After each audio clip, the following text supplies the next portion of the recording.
Over 100 million spent, 8 players signed, and there's still concerns about Milan's defense, midfield, and the strike department. And in that striker department, we have a couple of wild profiles come back again. That of Mehdi and Romelu Lukaku. And the player that made this entire Mercato spending possible was Sandro Tonali. He made his debut for Newcastle today, scored the opening goal of the season for them. Just happened to be that before recording, I was watching the game, cameras were on, so I figured let me just show you guys my reaction to his goal.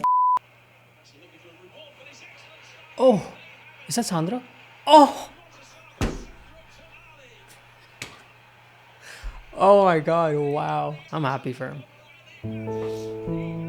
I'm happy for him. And these are some of the profiles that we're going to be looking at in today's episode of Rumor or Real. Now let's kick this video off with a crazy piece of news that I saw completely out of left field, and that is Bayern Munich's interest in Maignan. So here's pretty much what has happened in Germany.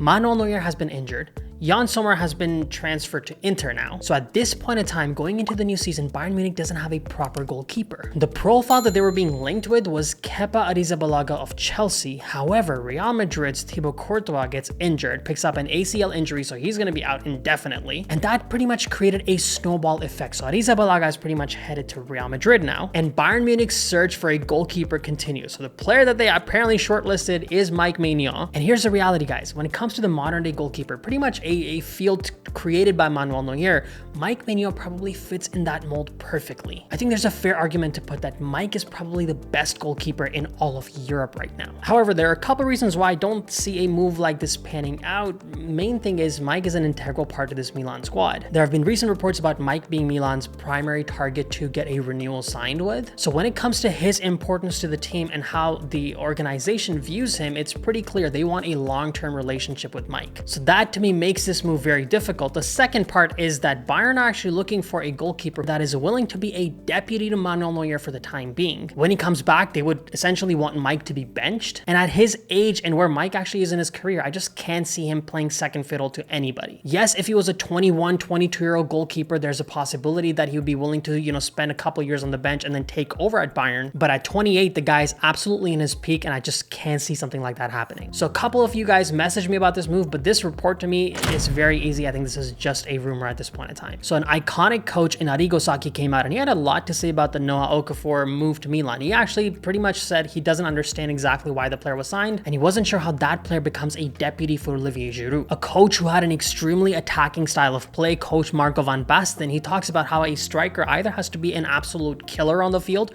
or has to be somebody who connects the empty spaces. And in a 4-3-3 or 4-2-3-1 with Okafor leading up front, he just doesn't see him doing either of those two things. He talked about how Okafor's asset is actually his speed, and that would completely make the attack a little bit imbalanced. And he wouldn't be the right profile to be a replacement for Olivier Giroud in certain matches. And considering how attacking and pacey Milan's front line is, they want a killer in front of goal, kind of like Olivier Giroud, who kind of just dispatches the ball, is like a poacher who gets the ball in the back of the net, kind of like Pippo Inzaghi used to. And that's where some reports, interesting reports, started to suggest that Noah Okafor is actually not a deputy for Olivier Giroud, but a deputy for Rafael Leao, which makes this entire transfer window and the signing so much more interesting. In the previous video, I talked about if Milan goes with a 4-3-3, where exactly does Christian Pulisic fit? And now if Noah Okafor is the backup to Rafael Leao, I think it is easy to say Milan will be using Pulisic as a right winger, and he'll be the deputy for Samuel Chukwueze, which then brings to light the issue that Milan has in its strike department. And that's where another report by Sasha Tavolieri becomes so interesting.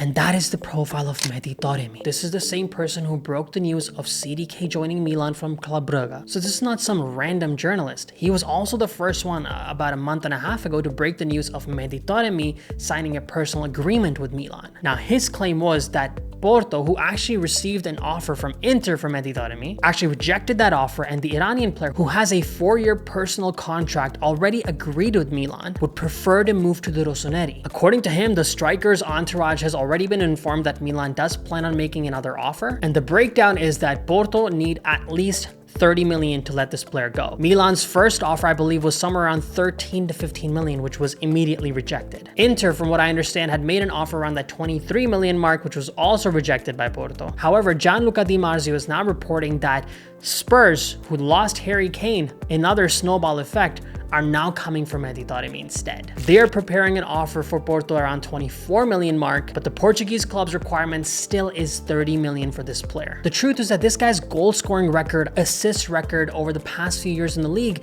is incredible. To me, this would be the ideal striker signing for Milan. And because Milan once again has a non-EU spot available, Taremi would fit perfectly there as well. However, do I think this move will happen?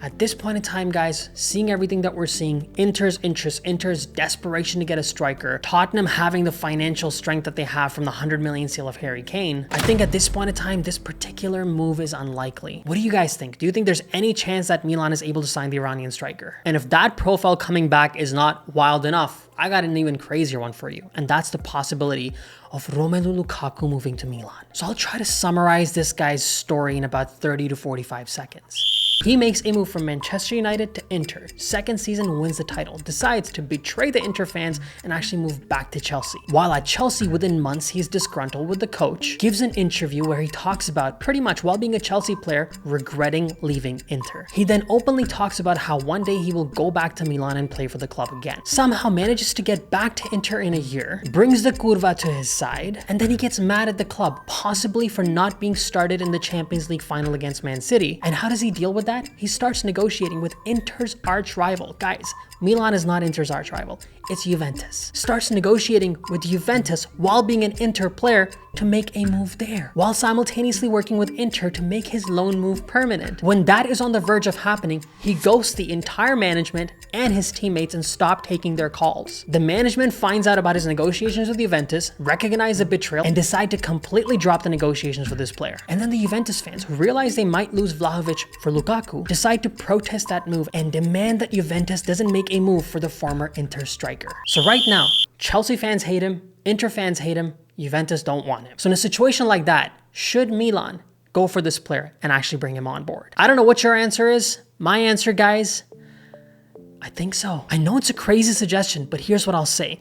He's hated by literally the entire world. If he finds that one home in Milan, wear the red and black, and take revenge against all these other clubs, I don't think I really mind it. I think at this point in time, Lukaku's urge to actually have to prove himself is higher than ever before. And if the Rossoneri can tap into that the right way though, I'm not demanding a 40 million purchase for this player. I'm saying maybe if we possibly can at the end of the Mercato when there are no options for Chelsea, what if Milan just bring him out on loan with a possible option to buy? That way we have no expectation of a long-term loyalty from this player who can't be loyal. At the same time, we get an absolute monster, a bull who's just looking to bulldoze everybody because he's so angry. Just tap that in the right direction and maybe take us to a Serie A title? Because one thing is for sure, his impact on the field would be very strong. Rumor real meter, I think it's still unlikely, but I want you guys to let me know in the comment section exactly what you think about the possibility of Lukaku actually making a move to the Rossoneri. And the final profile in the strike department that Milan has been linked with is Benjamin Sesko of RB Leipzig. He was Noah Okafor's teammate at Salzburg last season, scored 18 goals, 4 assists in 40 plus matches. And this is one of those names that I've seen a lot in my comment section. A lot of you guys have wondered if Milan will actually make a move for this player. And there are some reports that are linking Milan with this player, but I'm not quite sure, guys. Here's the reality. He was at Salzburg last season. RB Salzburg